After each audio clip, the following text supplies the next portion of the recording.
Hey everybody, welcome back to watchNcarry. So in today's video we have another customer mod. This is a new watch to the channel. Guy named Nathan sent this in. Really nice guy, worked with him in the past. And this is his GW-9400. Really great looking watch. Has a great design and some nice weight to it. It's my first time actually handling one of these. So apparently this model came in several different color variations, and one of the more collectible variations of that was a gray case and a gray strap, which can be quite hard and very expensive to find on eBay. I did some research and it looks like they go well over $1,000, if not double that. So Nathan here wanted me to take a base 9400 in black, and he sent me some accessories to try to get as close to that limited edition gray model as possible. So you can see here, he was not able to find the stock gray strap, again, because it's just so hard and expensive to find. We did find this really nice looking gray NATO with black, looks like PVD buckling, so that'll be a really good match for this one. He sent me some strap adapters here that we're going to be using to feed the strap through. So that'll be a simple strap change. And then this shroud, or this case, whatever you want to call it, which is really what's going to be at the heart of this mod here to replace the black one. This is actually the color of that limited edition 9400 I was talking about. And then finally, he sent me a screenshot of another customer's modified 9400, in which case the customer did all of these additions except for the gray strap. And they also added a gray colored, or a orange colored filter here to the bottom main time display, which I think is really cool to have a little bit of orange contrasting with that gray. So we're going to try to get to that and try to get this built for him and see if we can make it just as close as possible. And the orange filter we're going to be using here is the Lee's filter in chrome orange. So first time working with this watch here, there will be times where I'll probably be a little bit stuck in the video. I might have to pause it and figure it out and then reshoot it for you guys. So you could be patient with that, it'd be appreciated. And let's go ahead and get started here. So we're going to clear up this work area really quick. And I think I'm just going to go ahead and get started with the filter mod first. Now I'm working on a soft silicone heating pad, but I always like to usually tape off the glass just in case. I don't know if this is sapphire or not, but regardless, we have a nice lip here on the front, so I don't have to worry about that glass touching the surface. So we can just kind of open this up here. Okay, and there we have our 4 screws here at the back.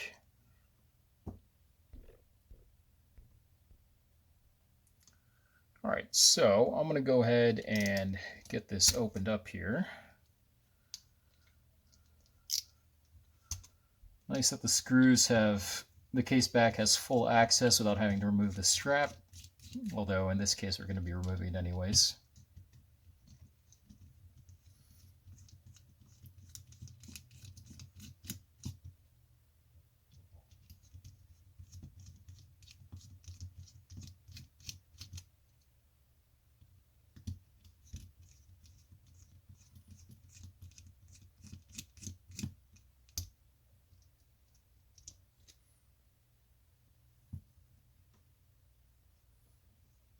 And we'll set these guys to the side.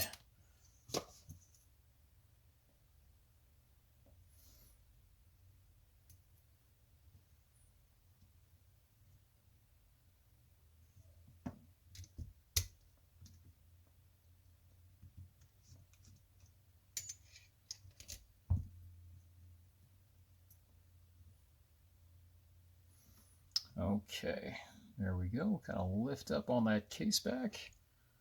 Okay, and you can see here we have an O-ring right there. So I'm going to take this O-ring, set it to the side. And the O-ring looks like it is asymmetric up and down. So I don't think it really matters which way I put that in, but just to put it back the way I found it, I'm going to keep that at the top. Put my case back down. All right, and then here you have the insides.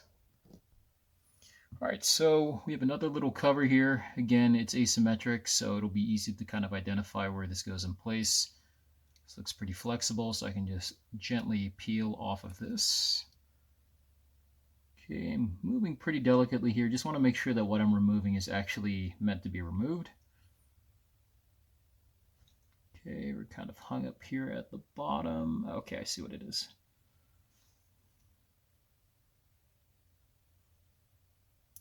There we go. And that comes off right there. So you have a few of these tabs here that you just have to be, very careful of if you're going to be removing this. And just, of course, make sure you're using plastic here on the inside, and this is going to be your area that you don't want to touch here, that little coil. All right. Turn this gently to the side here.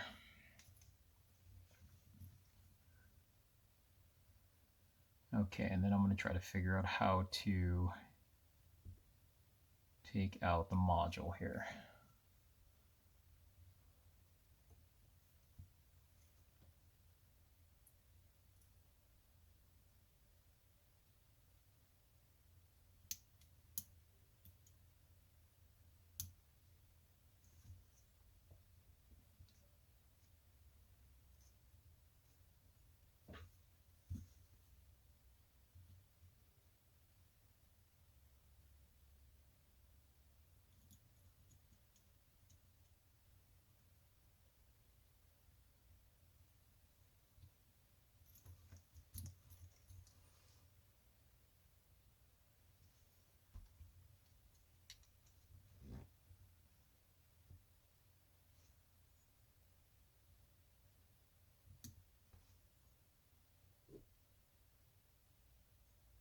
All right, so as I'm removing this, I'm already noticing there's a little ribbon here on the right side, and I'm not sure if this ribbon just wraps around to the front of the, I'll just call it the movement, or if it actually attaches to the case. So I'm not just going to take this off. I'm going to kind of lift it and turn it to the right, because there's nothing here on the left.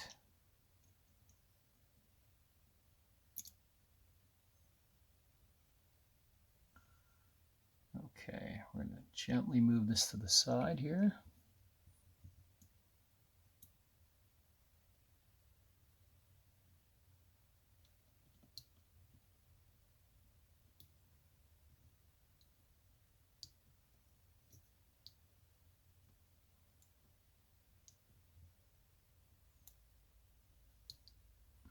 And then that will give me access to the masking that's more on the inside there.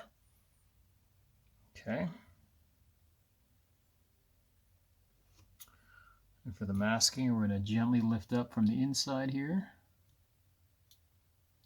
Okay, that's great. So the good thing here is that the masking is removable.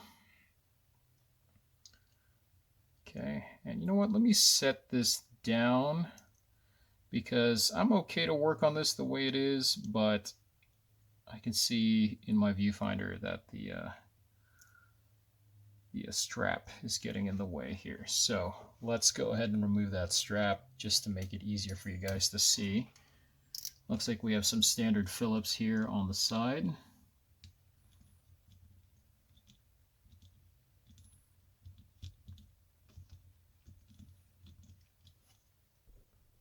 Zoom out for now so it's a little bit more pleasing for you to see what I'm doing here. So we've got two screws that are on either side of the strap.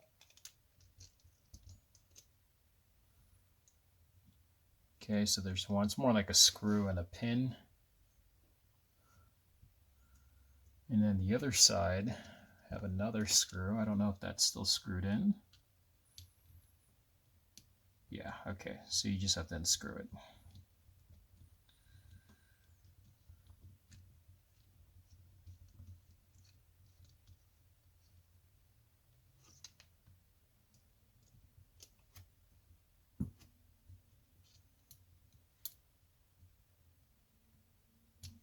There we go.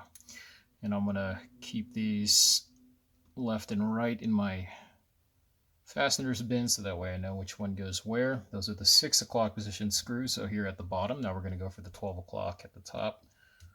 do the same process again. Or actually, let's get this strap off first here. Oh, that's nice and easy. So kind of interesting way for the strap to go in. You have the screws, but it actually just kind of slides into place in its own little trough there. So it's kind of nice. All right, then we'll go for the other ones here.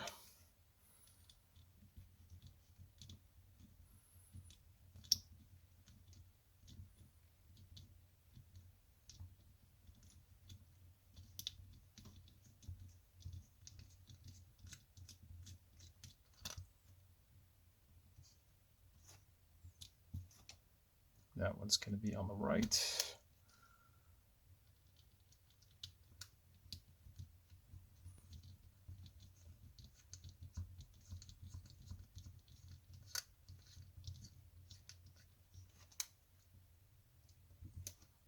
And for the left.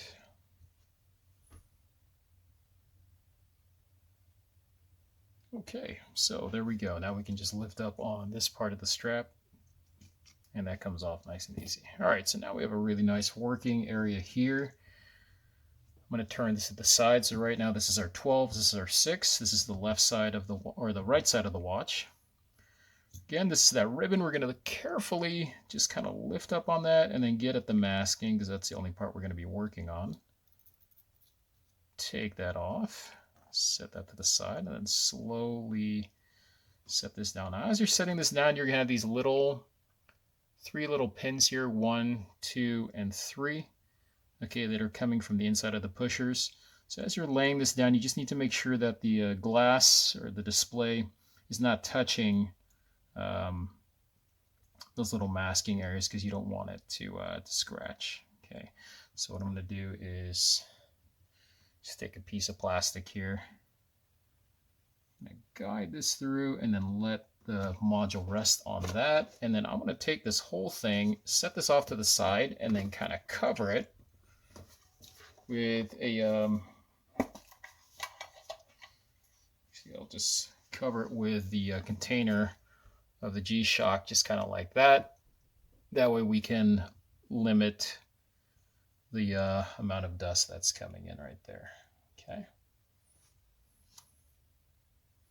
And before I lay that on, I'm going to put this foam part over the metal, because of course I don't want the metal on the inside of this touching the metal on the back of the movement.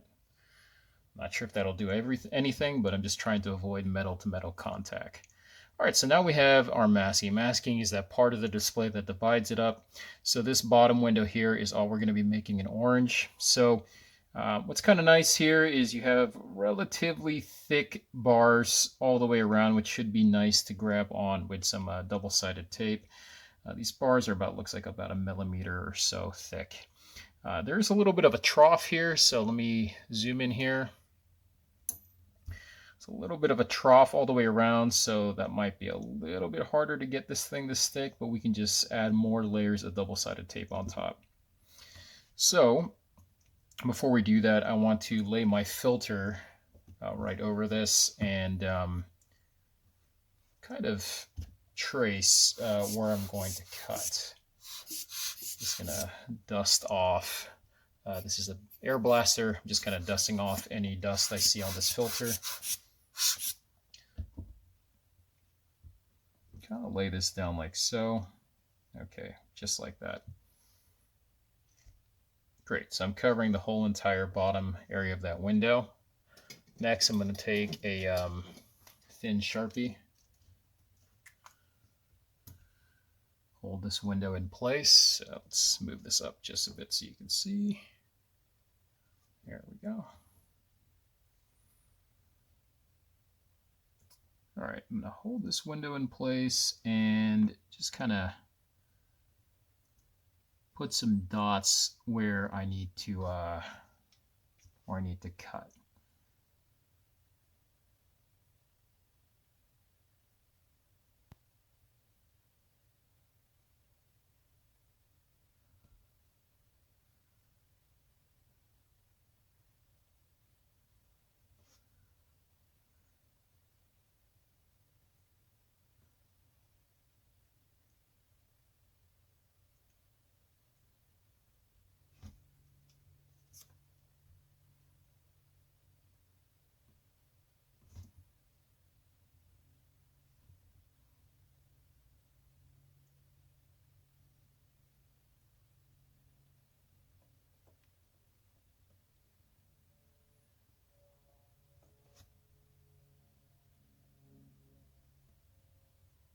Okay, so it's just a rough outline for now.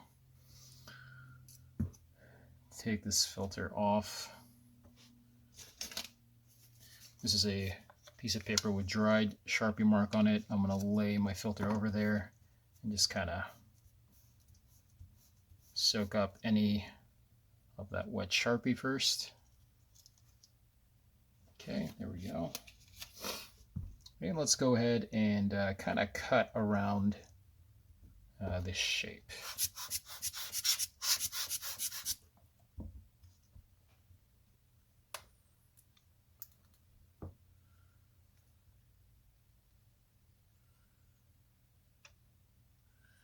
And this is just the rough cut for now, so, you know, we will trim this more as need be.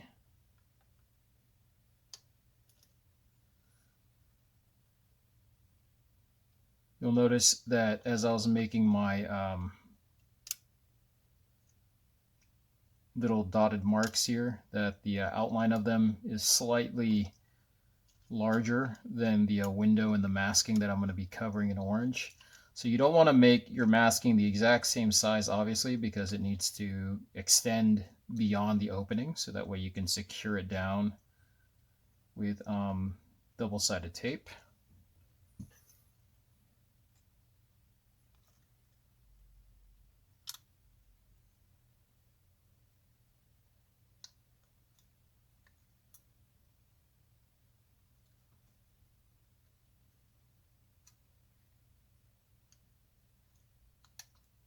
There we go.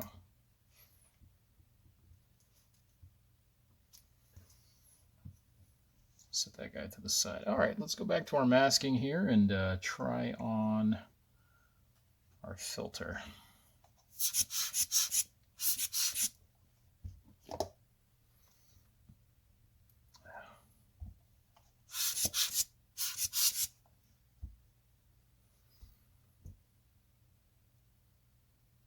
Okay, so actually we have a pretty good cut. I might not need to trim this at all. No, maybe a tiny bit off the bottom. Okay.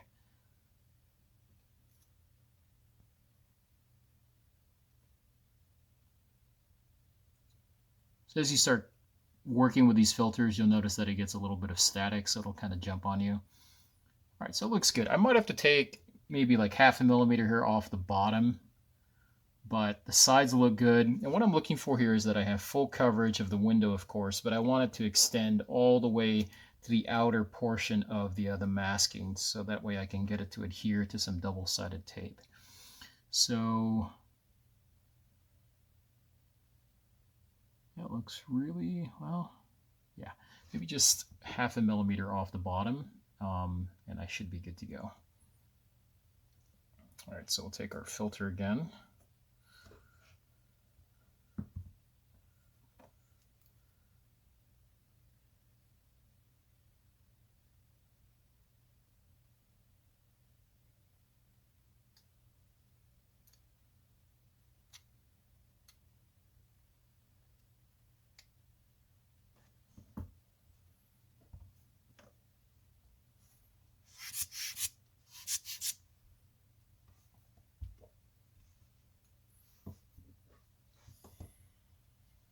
And let's try this one more time.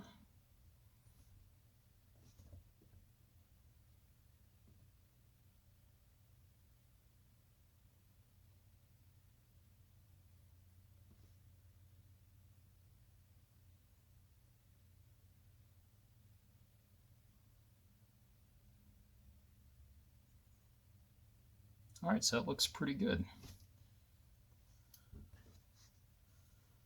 All right, so now that I think I have the filter all laid out, take this filter, set this at the side.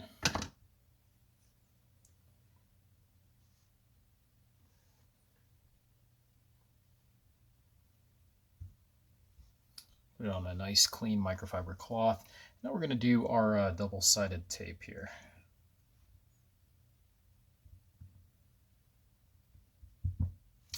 Okay, so for the double-sided tape, this is the brand that I'm using.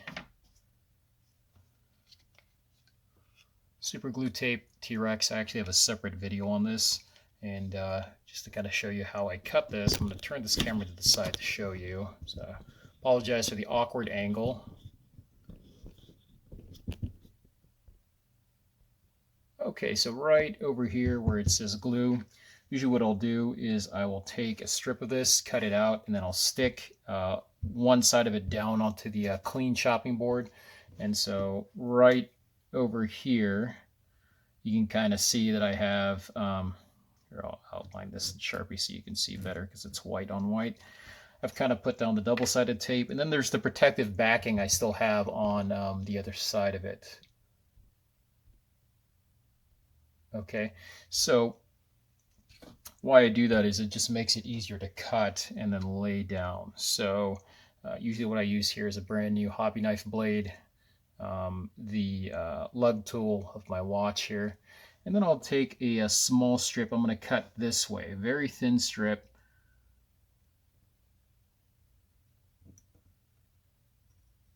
And just cut across like that, okay? And then what I'll do is I'll lift up, get the protective backing off, and then go for the actual double-sided tape.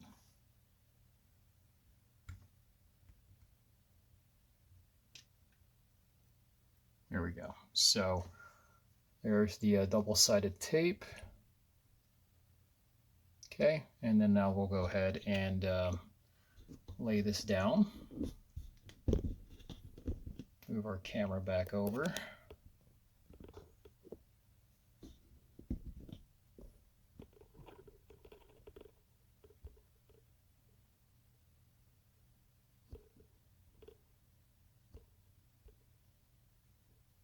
Okay, and then I will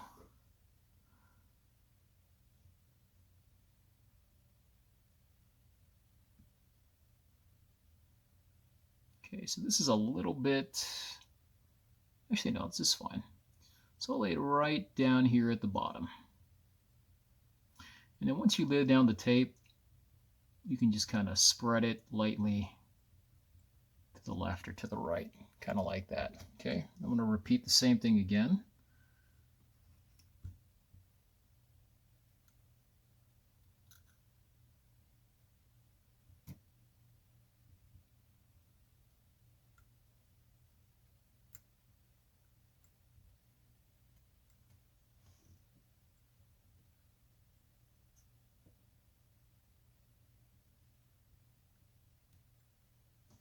And then lay down another strip here.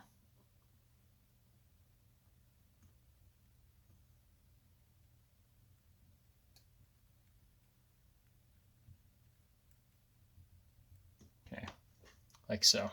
You want to, when you're laying down this double-sided tape, you want to make sure you don't put the tape too close to the opening for the window, because what ends up happening is as you push down on the filter on top of the tape will actually spread just a little bit outward from where you laid it down. And if it's too close to that opening, it'll actually spread into the visible area and then you can see it. All right, so I got tape here at the bottom. I'm going to put another strip here at the top. Now, this bar over here is quite thin. It's about the same thickness as that double-sided tape, even if I cut it very thin. So I might put a tiny bit here where it's thicker, but here it's too thin. So I'm just going to put tape here, here, and here for now.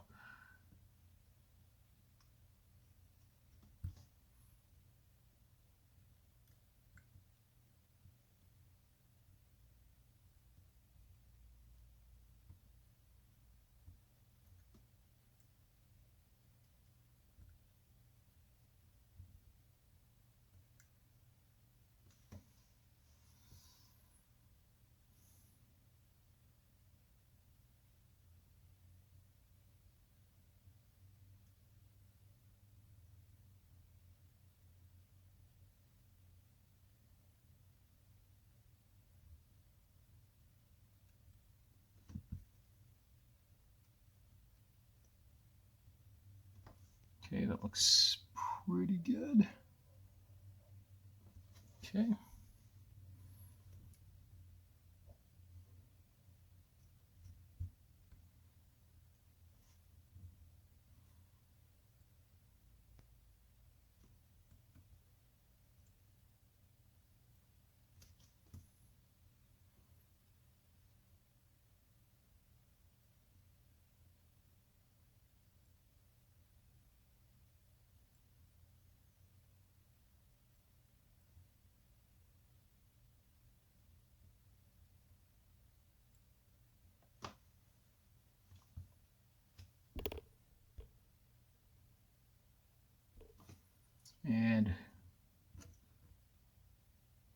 think just one more on the left side here.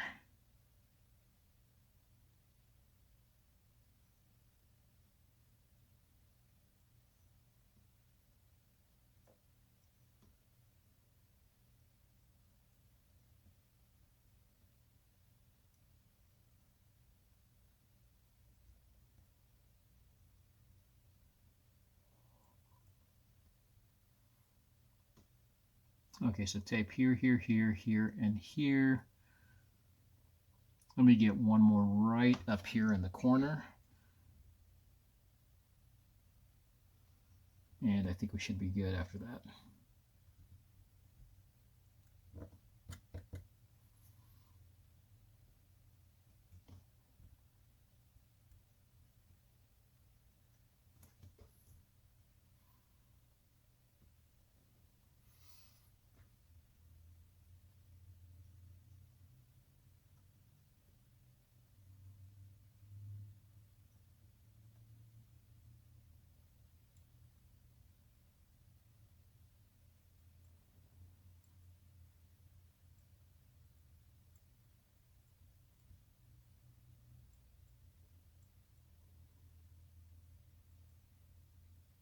Okay, again, trying to keep it away from being too close to the edge here or here. All right, so I think we're pretty covered for our tape here. Now we're going to go to our masking and clean that up a bit before putting that in. So set this to the side for now.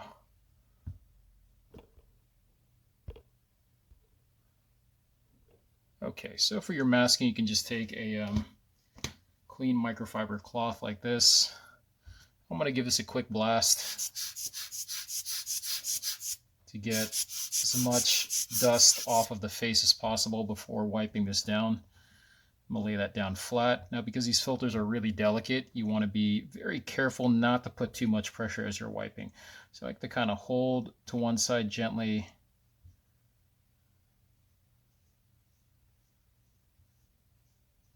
and kind of wipe. And then get the other end that I was just holding down, do the same thing there.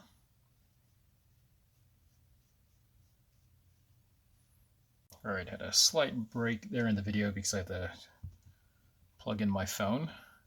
But yeah, we're gonna go ahead and wipe the other side of the filter here.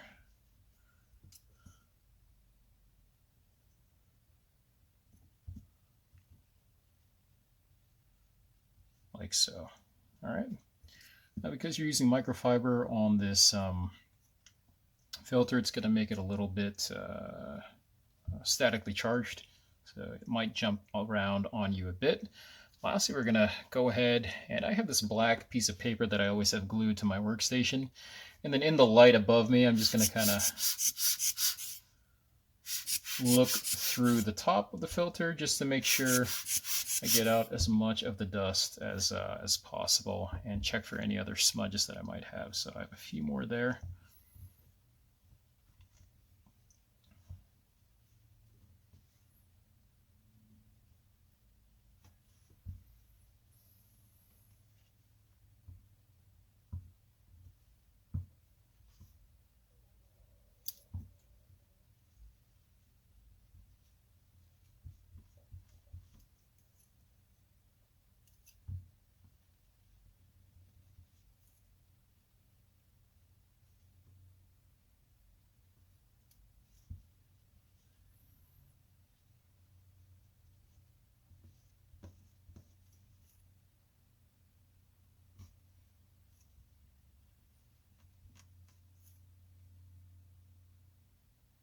Okay, that looks good.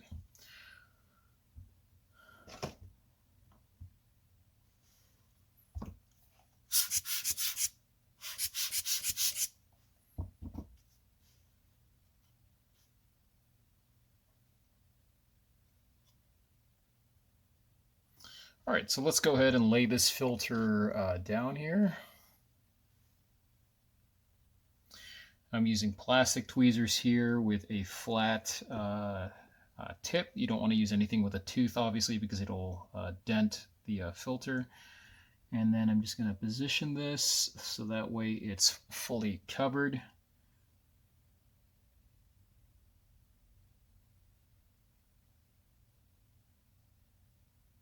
Okay, now before I push down, again, I want to check that the filter isn't overlapping into this window or this window, because those are supposed to be kept blank.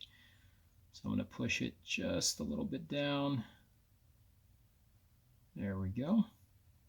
Check left to right in the bottom, make sure we're covered there, make sure this is in line, and then once you're in line here, you can go ahead and lightly push on it. So I have another toothpick here with a soft silicone tip.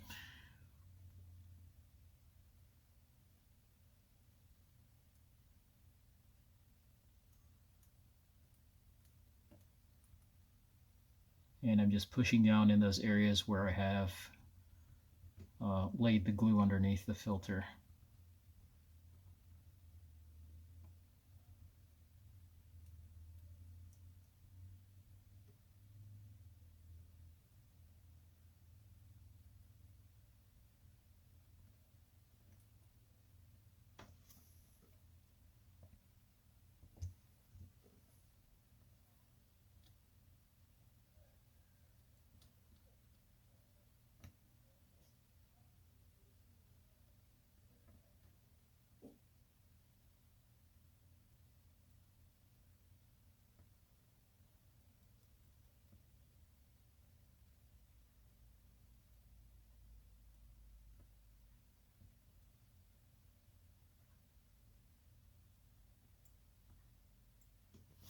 All right, in some of these areas I might have put a little bit too much glue, so I'm just kind of clumping it together. Take a different pair of pliers here, and then just peel off the extra glue that I don't need, so that way I just don't have anything unnecessary there. Clean it up a bit.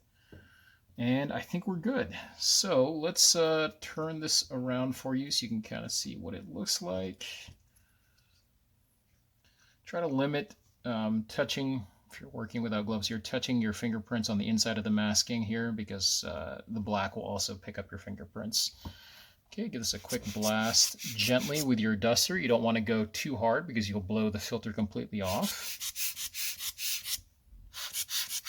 Check it against the black square here.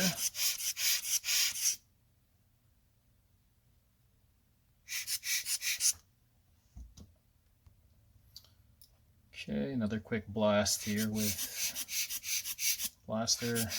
All right, so it looks pretty good.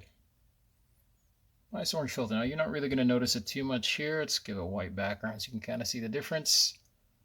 Really nice. I think that goes pretty well with that gray. All right, so let's set this to the side gently. Okay, grab our watch again. Take off the cover from where it was. Just quickly flip this over, being sure to support the movement in the back. Okay, again, you just want to make sure that that movement doesn't fall down. I just want to see where's the 12 and where's the 6 here. Okay, I'm also going to check the underneath the glass to make sure we don't have any dust particles, so that's good. Flip that back over. Okay. I'll lift up on this and then reinsert our masking.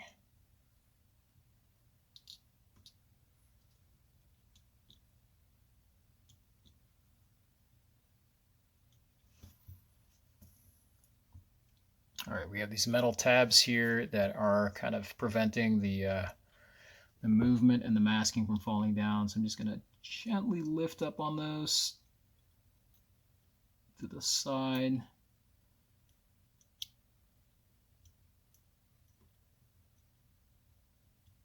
Okay, I should have the masking down at this point.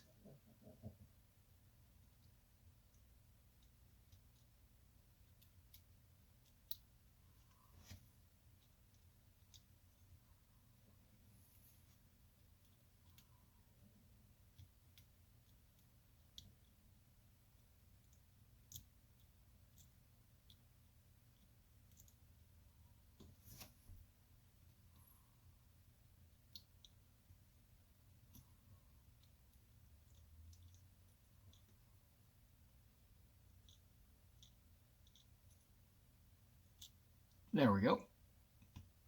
Falls nicely into place. Okay, then I'm going to go ahead and reinsert the movement. Okay, and I'm going to have to lift up on those 3 tabs.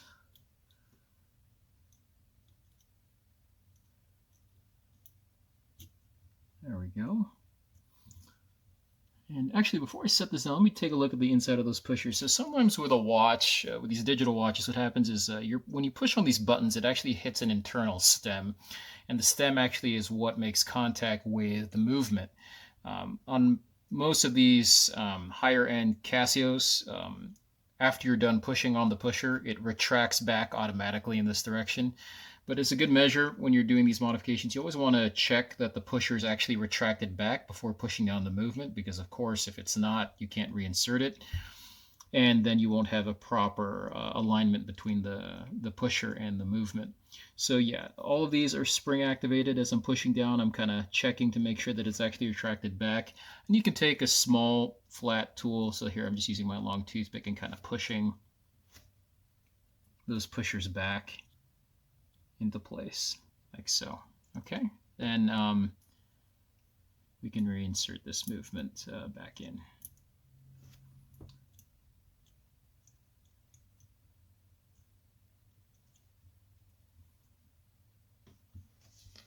All right, I apologize for the reflection of the lighting with the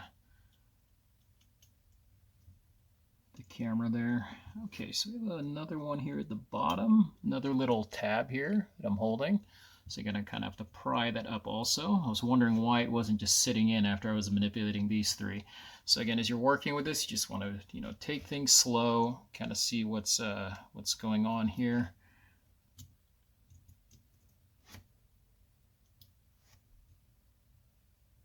Okay. Now I think what's happening here is the left side is sitting down, the right side now is not sitting down. And so I think what's happening is the tab where the pusher will interact with the movement is sitting on top of the stem. So I need to kind of push, I think, a little bit on that tab. There you go. And a little bit on that one. Again, avoid touching that coil right there. I'm just kind of pushing lightly on the battery, and perfect. There we go. So now we sat down. Again, so we have the pusher here, there's a little stem, and then that stem is hitting a tab. And so as I was putting the movement down, the tab, I think, was hitting the pusher, or the stem of the pusher. So I have to just kind of reset that pusher back and then push the tab in a little bit, so that way it kind of sets like this. So hopefully that makes sense there. All right, so now I'm gonna test all the pushers. So I'm applying a little bit of pressure here with my finger, testing this pusher here at the bottom. Good. That's good. That one's good.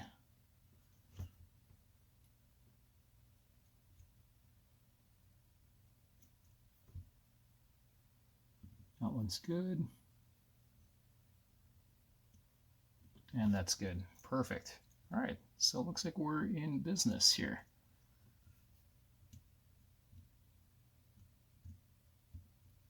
Great. So now what I can do is take this rubber or silicone cover here, and you have a few of these little metal contacts that are poking up. So you want to make sure that everything finds its way through its little hole that it's supposed to be in.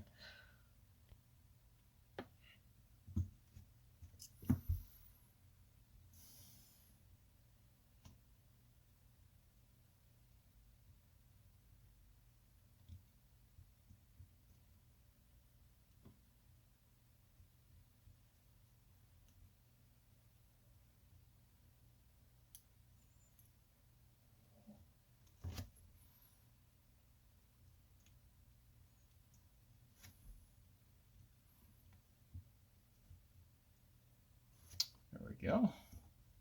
And we'll push these little metal contacts just very gently over that silicone cover, because that's how I found it at the beginning.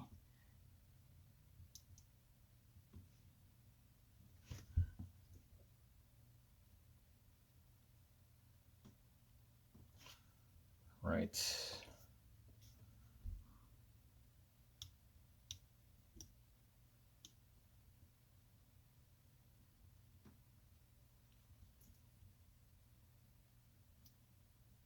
There we go. Looks pretty good. Okay, we'll take our O-ring. Now this is a brand new watch, so I'm not going to do anything here, but if you are working with an older Casio, you kind of want to take your O-ring and put it underneath direct light and turn it. There should be a nice glisten. You see how that kind of glistens in the light? That means it's been well lubricated. So in this case, obviously it's been lubricated from the factory. If not, you can go ahead and grab some 100% silicone oil and just do a very sparing amount around the whole area. Usually what I do is I rub a little bit of oil between my fingers and just gently glide my fingers through the whole O-ring. You don't want to pull because you might stretch the O-ring and then it won't sit back properly in its trough. So in this case, you next want to identify the trough where the O-ring sits in. It's kind of like a little moat. So that's all here. And just make sure that your O-ring is in the right position that you removed it from. And I'm just guiding it carefully and tapping it very lightly into that trough area, like so. All right, check any debris around the O-ring at this point because you want to make sure that there's none. And then we can take our case back here. All right. And reinsert this back. This is asymmetric as well. I know that this is the 12 o'clock, and so usually you will line that up with the way the case back is configured. Another good identifier you could do here is just the speaker placement. So this little spring here is actually what makes contact between the movement and the speaker, which is this round part here. If this spring doesn't hit the speaker, then there won't be any sound with the watch. So because this is uniquely placed, I know that I have to reinsert my case back this way. So we'll go ahead and insert that back down like so.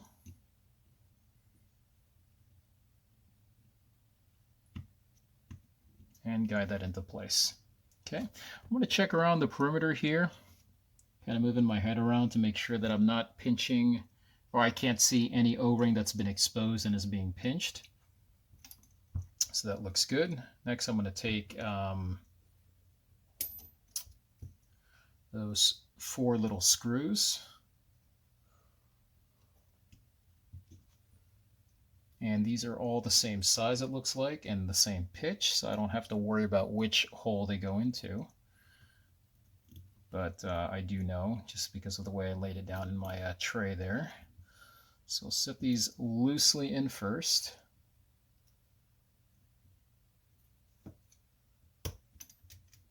Take our driver here. A little bit of pressure here with my left hand. Loosely screw these in.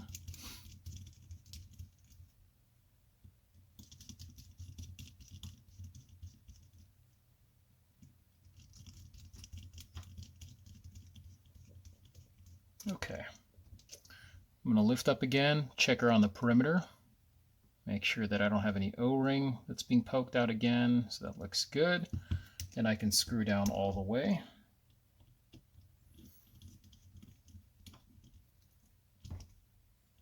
You don't want to over tighten these. There's obviously no torque that I can see in the booklet on how to do this, but once it's snug, I think you're good to go. You don't want to over tighten because you could strip the screw or the threading, and then of course the O-ring works best when there's not too much pressure on it, so that looks pretty good. All right, so we'll turn this over, and there you go. That's our, let's turn this back over. That's the first part of our mod, so that looks pretty good. So now I'm going to go ahead and manipulate the pushers. Usually, you know, like my world time videos, you'll see me just hold the case back and then push the pushers before I screw it in place. With this watch, it's just the case back was really having a lot of push from those springs, so I really just wanted to secure everything in place before testing it out. But as always, we're going to test out all 5 of these pushers. I'm not really sure what these do because I haven't worked with this watch. But we're going to start here with the bottom left. Okay, and first thing I'm checking for, okay, is that sound, right? That tells me that I've put the case back in the right orientation. Again, making connection with that little tiny screw. Okay, let's go to adjust here. So top left, I'm going to push and hold.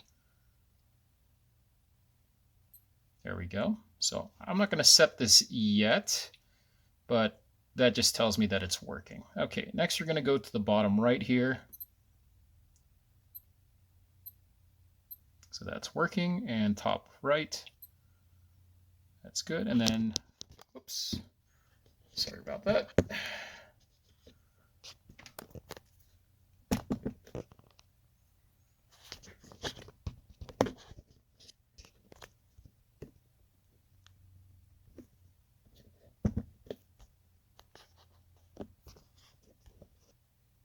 All right, I think we're here on the right. Okay, so good. Everything looks to be very... Oh, actually, 6 buttons. This one right here, I'm assuming this is the backlight. Yeah, so let me turn off the studio lights here. And there's the backlight. So orange filter, this is the Chrome Orange by Lee, is actually one of the best filters, I think, for the backlight on these Casios. It just shows up so much more vibrant. Okay. Also a good time to check with your backlight, your filters. So what's happening here is I'm checking around the edges of where I laid my filter down, because as I turn this over, you don't want to see any bare screen in the window that you were trying to cover, because that means you didn't put enough filter to overlap into these bars of the masking, right?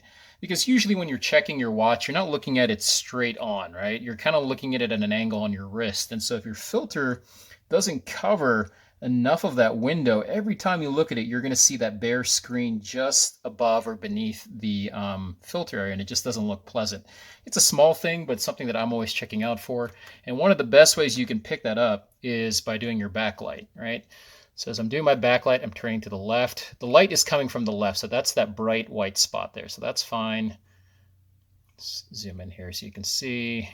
Checking the top, checking the right. There's another light there. That's why it's bright. And then checking the bottom. Okay. Let me show you an example. This is a friend's watch that he wants me to fix. He took a copy of my first mod I ever made. So he did a really good job here. He hydro modded this one, AE1200 with a negative display. But he says when he pushes his backlight, let me show you the issue. There you go. You see that right there on the side? He just, by 0.5 millimeter, he missed covering that part of the display. Now, if you look at the display straight on, it looks pretty good, actually. I barely noticed it. Now, if you turn it to the side, you see that? How much more visible that becomes? And then, of course, when you do the backlight, it's way more visible. So that's why you always want to rotate your watch when you do a filter or a negative display mod to make sure that you've covered it enough.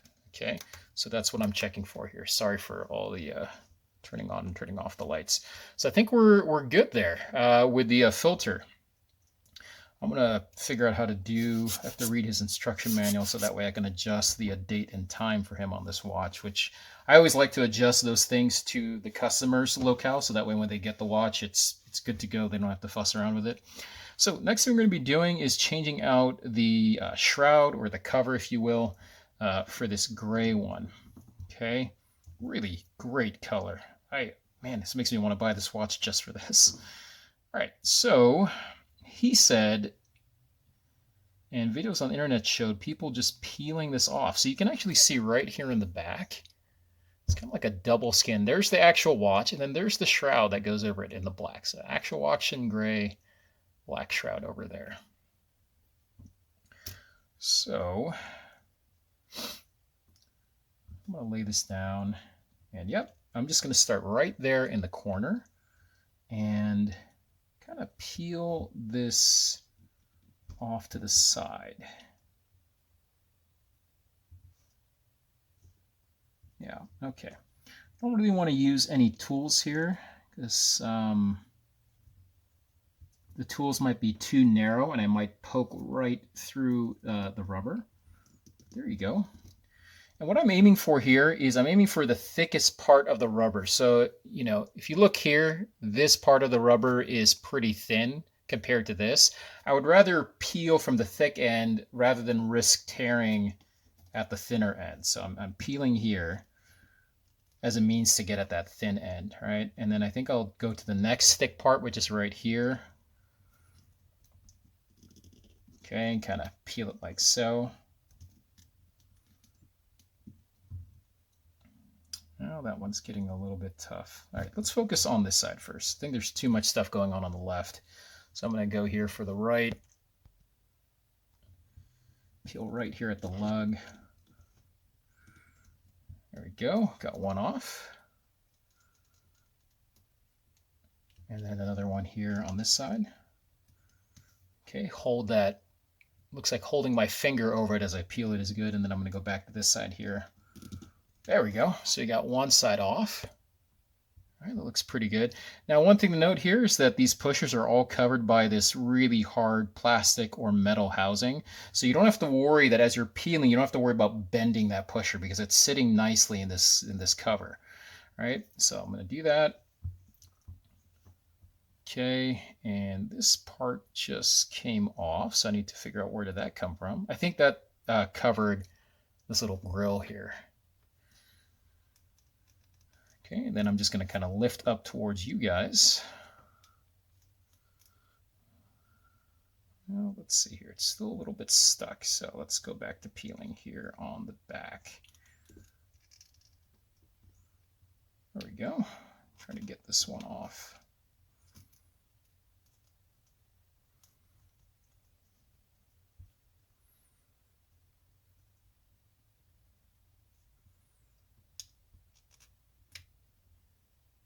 All right, so it looks pretty good. Actually, I think the watch looks really great without the shroud. I probably would rock it this way. You probably would take out some of the G-Shock protection without it, but I think that looks actually pretty cool. Just for kicks, let's see what this would look like. So now I have to be careful laying this down because I lost the little lip there at the top. But I'm just curious how this looks. Probably not as good because I think the strap is going to be too thick, but yeah, definitely not the way to wear this strap. But this looks really cool as is. All right. Okay, and so we have this part here, and I believe this part was covering the sensor.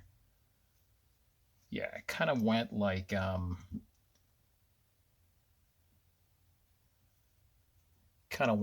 this.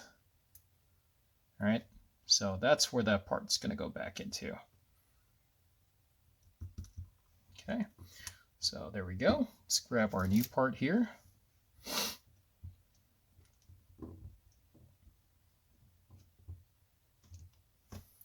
And then we're going to be putting in our straps. I'm kind of laying this out the way it is right now, just because I'm going to screenshot this video for my Instagram channel later.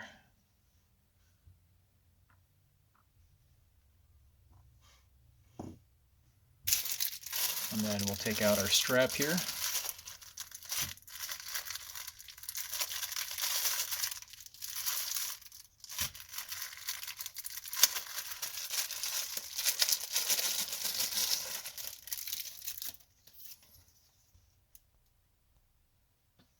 There we go. Pretty cool strap. It has a nice weight to it. So these are metal. These are not plastic keepers. And then there's our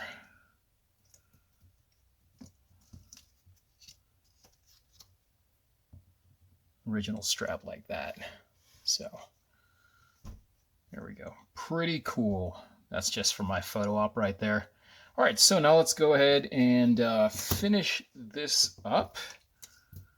So we will start with the shroud first. Put that back into place. So the way that this is going to go is you have this this big opening here, so that's going to go to your 3. And I'm just going to insert this in reverse of how I removed it. Okay, so I'm going to start here first, and then I'm going to put this cover in last because that's going to go over here. Okay, so before I do that, I'm going to give this a quick blast. Just make sure that I don't have any dust getting in there.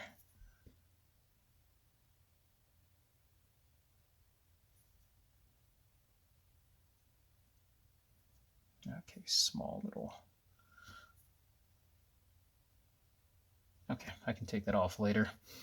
Just put a little bit of water over that, and there's a little smudge there on the screen. All right, so I'm going to go ahead and lay this over like so. We'll insert the big button in first. Probably easier to do this from the back.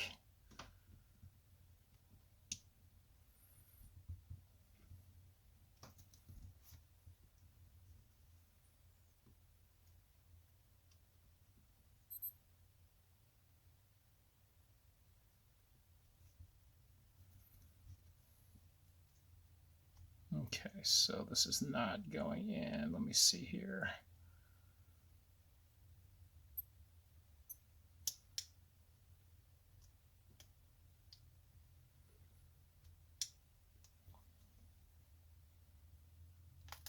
There we go. So I'll get those three in, kind of pushing here at the bottom with my thumbs.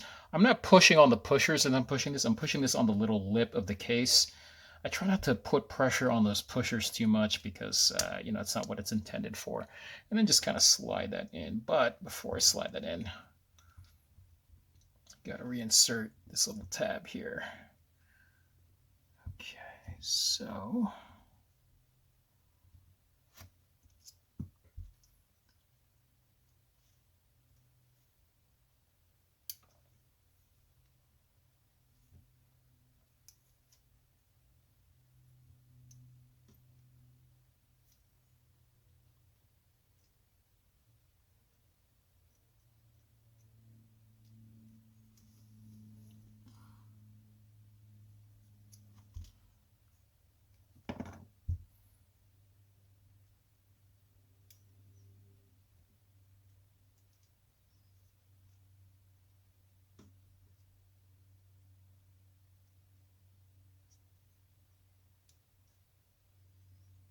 there we go. Probably weren't able to see that on camera, but just kind of had to use a toothpick to get into place. And then we can go ahead and lay the rest of the watch in. There we go. Okay, I'm gonna push in all these areas. All right, and I think we're good. Let's go ahead and flip this over. Wow, that looks awesome. That is a really cool mod. Whoever came up with that on that screenshot that Nathan sent me. This is a really cool mod. I like this a lot. Gray and orange. Wow, they just go really well with some red accents. All right, let's move this along. Let's go and insert, transfer the screws. So you have these fake screws here that are on the black shroud. I'm assuming they just come off. So this looks like a flathead, so we have to switch.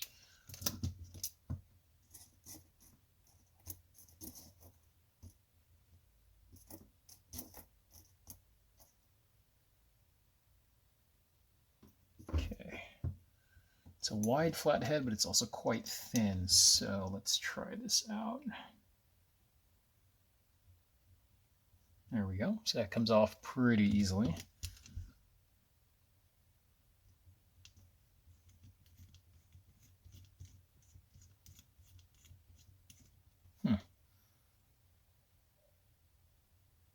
Are these actual screws or are these just pushed out? Yeah, because you see they're missing over here. But I'm unscrewing this and nothing is coming loose. So maybe you just push these out. Let's go to my toothpick here.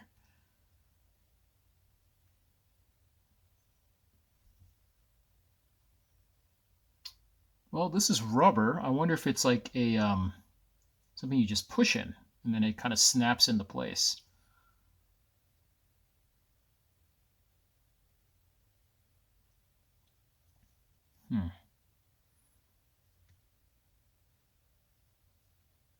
Yeah, I don't think these are screwed in.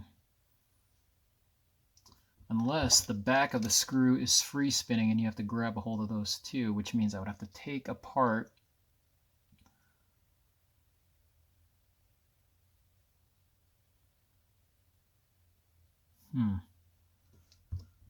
All right, let me pause here and then I'm going to get right back to you so I can figure this out. Okay, I got it. Yeah, it's exactly what I thought. I did a little research online. I had to read up on this watch and this mod before doing it, but I completely forgot about these little fake screws here at the top. So this is what they look like. So just like I thought, you notice how it's like thick, then thin, then thick again. So you really just have to push this through into the new shroud like so. So let me zoom in here and do that for you. Getting it off is quite a pain because I don't like using a lot of force when I do things, but that's really the only way you can do this. So I'm going to take this, put it right here. Okay, and then I guess I don't want to use anything metal on the top of the screw because, you know, it's shiny. I don't want to scratch it. So set that in place and then take my silicone tip toothpick and just kind of push. There you go. That came in nice. It goes in really smooth, actually. Quite surprised because taking it off is a pain. So let me show you how to remove this and, you know, clear your work area because you don't want any random hand movements to kind of hit something accidentally. All right, so I'm taking my lug tool. So you notice you have this spring bar end. You also have this fatter spring bar end. So that's the part I'm using. This is pretty dull, right? Or pretty blunt, I should say. So what happens is you have to kind of peel at this to expose that thin part, and then you just kind of jam in your tool and pry it out towards you, right? So I'm kind of stretching this a little bit.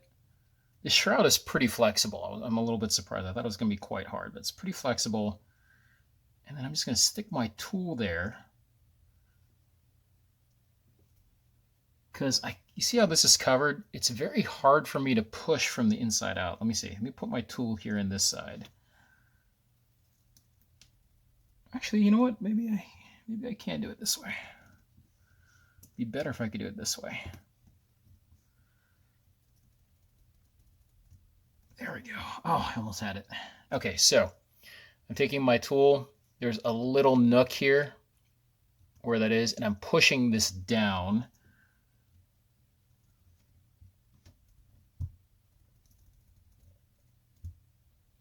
Almost got it. Wow, this is quite tough.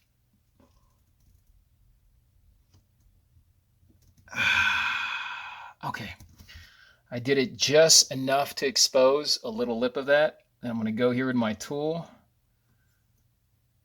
lift up on that lip, and just kind of push it down. There. Okay, got it out. Right, so all of the pressure, I know this is metal on metal, which I'm usually not a fan of, but I'm pushing it on the inside of the screw, which you can't see when it's reassembled. And then as I'm prying, I'm lifting up on the inside here and avoiding contact with the shiny outside. So just those little details you want to do because, especially that this is a customer's watch, I don't want to put any blemishes on it. Okay, so same thing here. We got 2 more to go.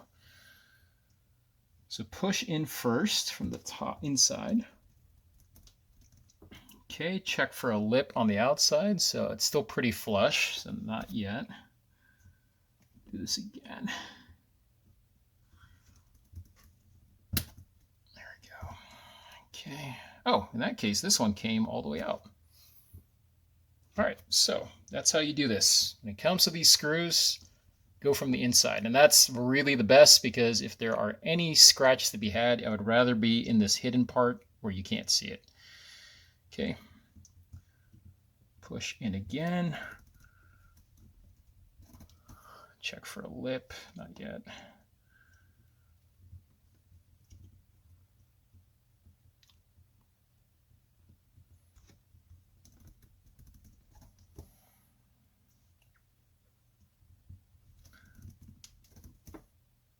There we go. Got a nice little lip there on this one.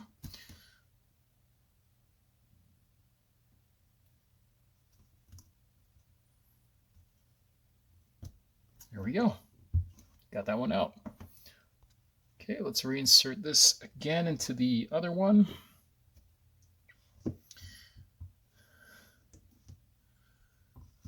So 1, 2,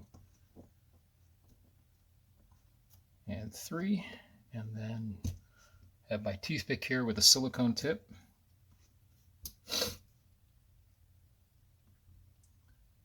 Reinsert that there.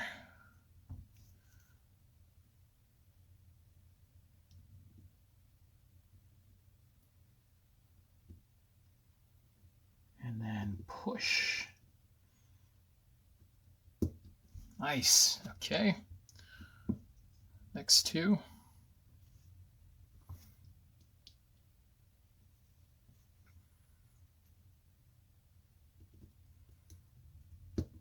Great.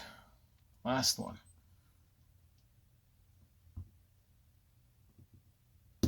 Great. There we go. All right. And because I have a little bit of OCD, I'm going to turn these screws so they all kind of face similar orientation or nice orientation. I kind of want it like this and like this. So I'm going to take my flathead here.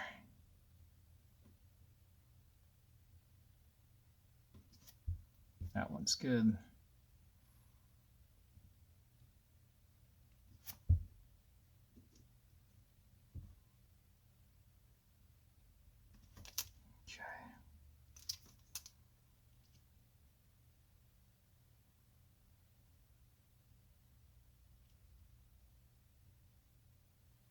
There we go. So now we got our screws in, and I've kind of angled them. All right. That looks good. All right, home stretch here. Let's go ahead and put on the strap adapters. So let's see here. Okay, so that's going to go there, and then that's going to go there like that. So these are 18 millimeters at the inner ends, and I believe they extend out to 22. Let's take a look at the strap here. Yep, strap is a 22, which I think is a great size for this watch. So you're going to take these 18 millimeter spring bars, and I'm going to put the parts list. I don't know what they are right now, but I'll ask the customer where he ordered these, and if I get that information, I will put the parts list. Order one for me to do for you, or if you want to try it yourself. So let's see, what I like to do is take this spring bar and I kind of pull it to one side. I'm inserting it into this adapter, leaving one end long. Okay, and then I'm going to insert that into the hole of one of the lugs like that. And kind of move the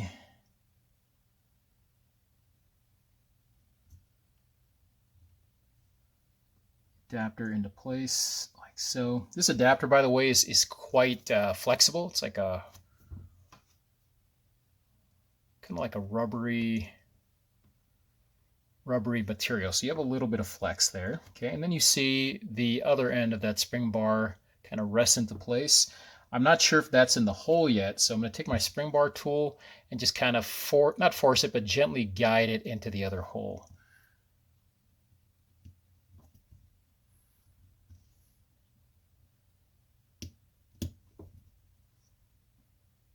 And then we'll give a small tug. So right there, you see it's not in. So we'll pry back gently on the spring bar. You want to make sure that you're not causing the spring bar to damage the resin on this case. I don't like doing that. So I'm going to pry the spring bar in first and then guide it down. Let's see if I just move it around, if it'll click. Okay, there we go. So what happens is I laid it down and then I just kind of manipulated the rubber and I listened for a click, which told me it found its hole. So now that it's in its hole, I'm going to guide it a little bit more into the hole just to make sure that it's completely seated in, and then go for the other one here as well. Like that. And then what I'll do is stress this adapter a bit to make sure it's really in place. Okay, see?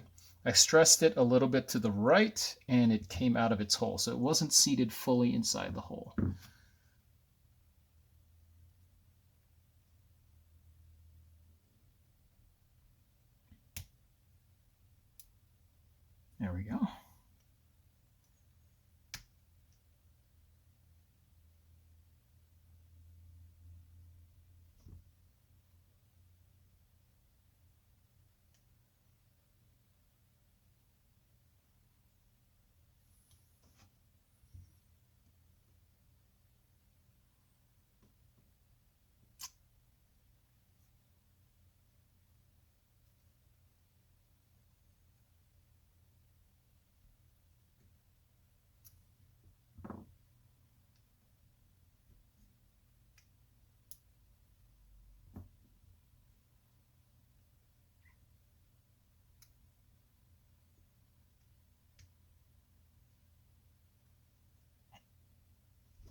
Perfect. Okay.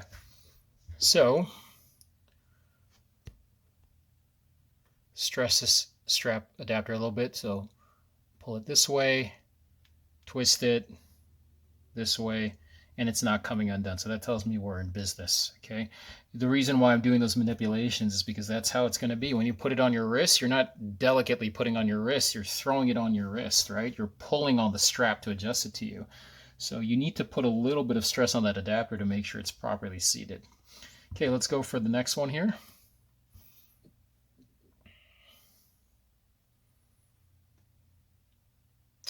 Okay, rest this in the hole.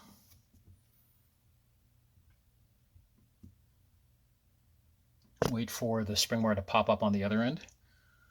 Okay, before you push down, make sure you pry back on the spring bar so it doesn't grind against the lug. Okay, then when it's kind of in that general area, go ahead and twist this around while pushing in on the adapter and then listen for a click.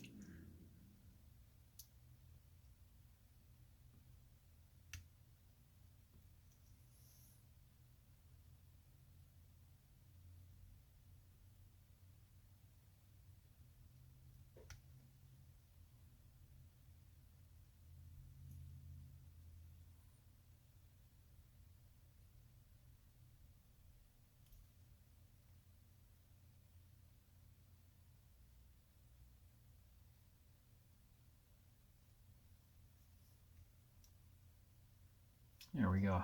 Very quiet, but I heard it. And then we'll go ahead and push it in the rest of the way.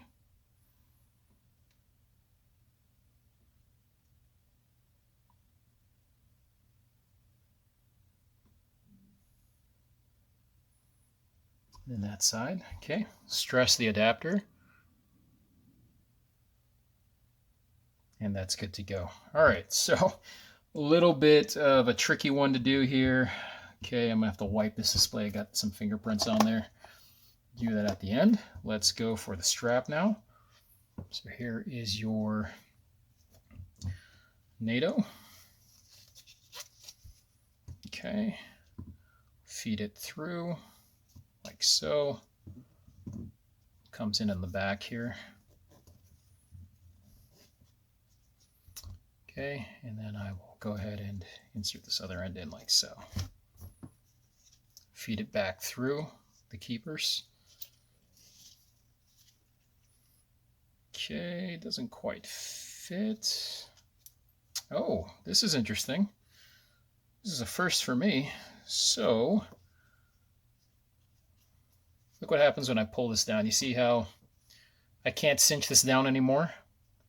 So I'm gonna remove this excess here. Let's guide the strap all the way in and see if that will help. Okay, so same issue again. So this is a problem because when the customer wears the watch, there's going to be a big gap here. You have a few ways around this. You can either do a single pass wear. There are several different ways to wear a NATO, by the way. I'm going to put a link down below that shows you a guide on how to wear a NATO strap. But one thing the customer could do is he could just put his wrist through that part like so. Okay.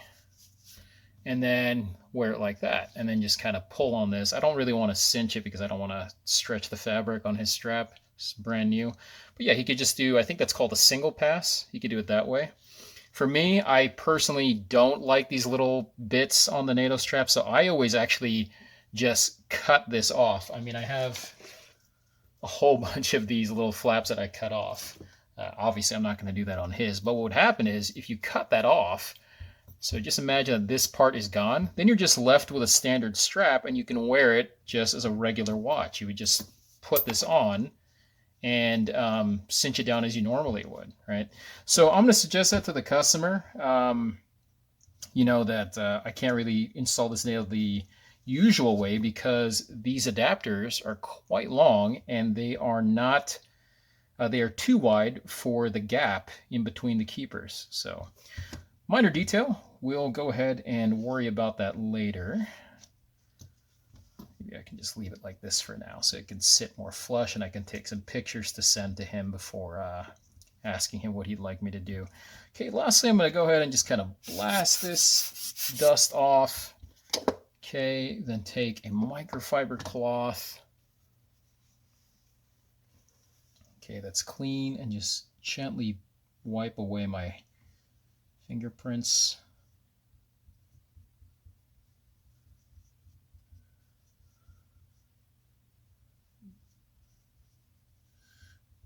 There we go.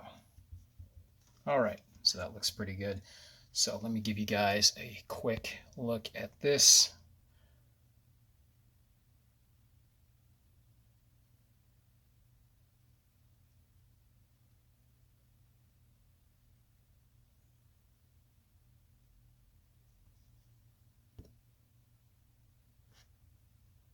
Okay, and then kind of how I do my palm shots on my Instagram feed. I always kind of like to do these fancy watch poses here.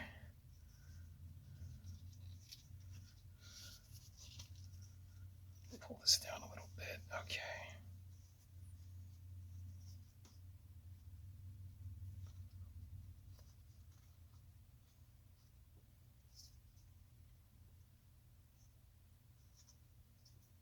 All right, that's kind of how it looks.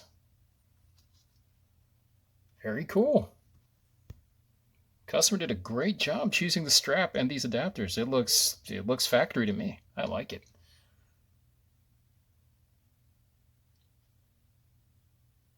All right, so that'll do it for today's video. Pretty long, a little bit. Oh, actually, I'm not done.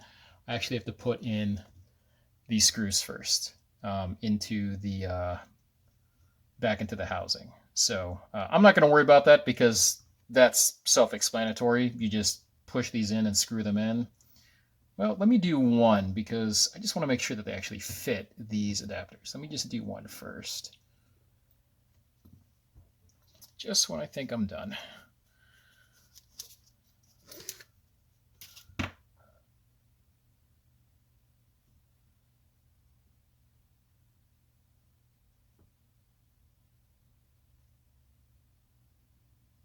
Let me turn off the lights here.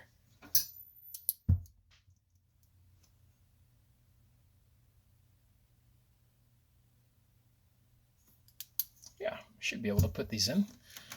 Let's grab one of these.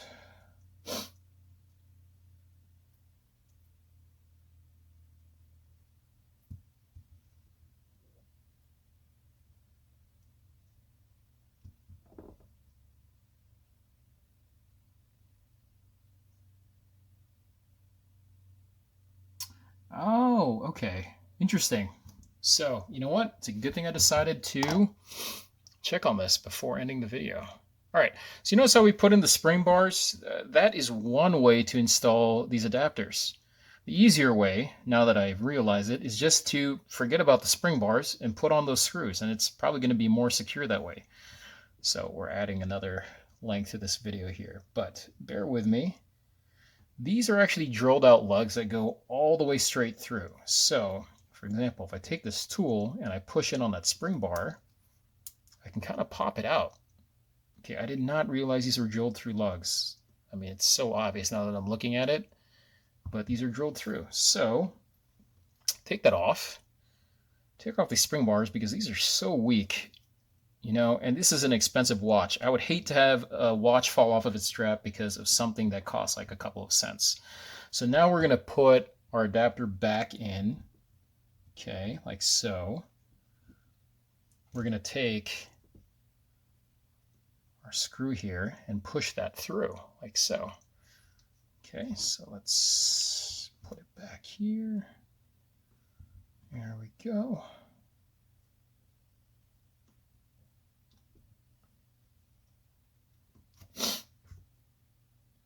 There. So that's one end. And before we screw in, let's get the other one in as well.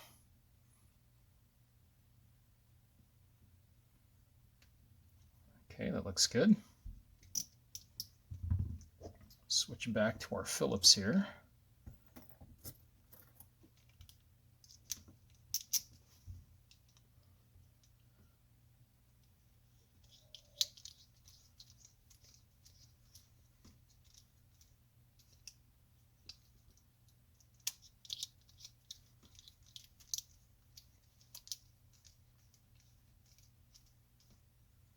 There we go.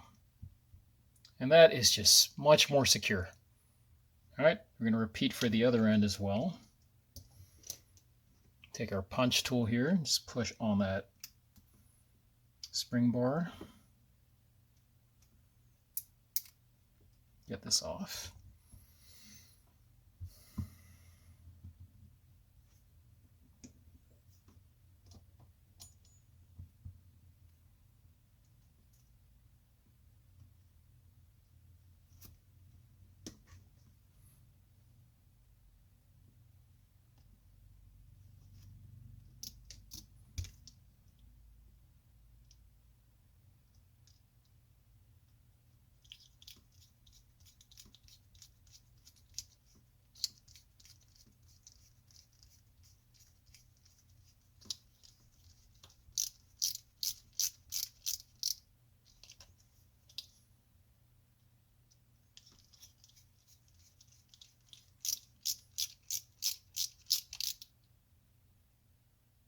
There we go. So now we have our screws here on the side. Okay. All right. And then, as usual, put in the strap just to make sure that the strap works with those screws in, which there shouldn't be any reason why it doesn't.